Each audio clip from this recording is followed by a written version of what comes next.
אני עובד שם ליד שוק. איזה חברה? אנחנו מתעסקים בווידאו.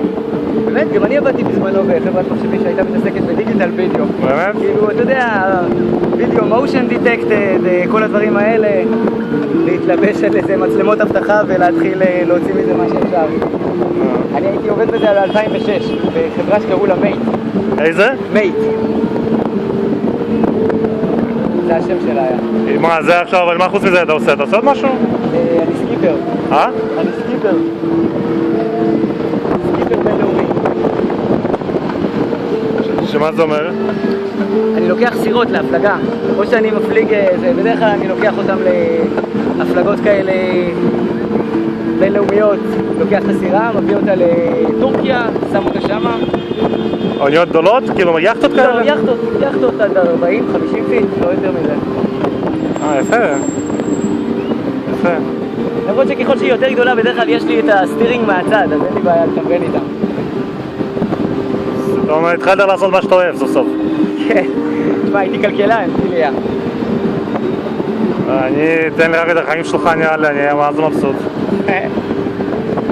אתה מוזמן. משפחה. אבל במחשבים נראה לי אתה עושה בוכטות. בוכטות, איזה בוכטות. אני זוכר את עצמי במייט. האמת היא שמה לא הדפקתי הרבה.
לא.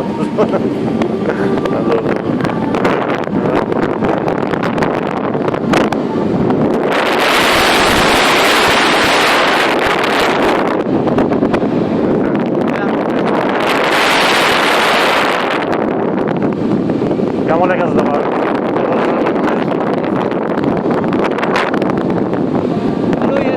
אתה עושה גם בים הדברים האלה או שלא?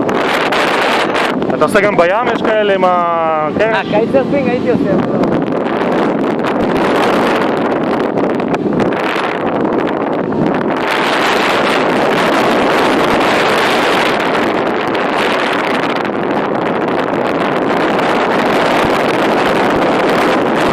אנחנו לטורקיה, אתה יכול להגיע איטליה?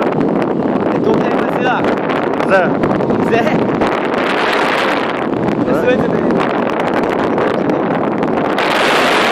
במקום עוד... מה המהירות מקסימלית שיכול להגיע?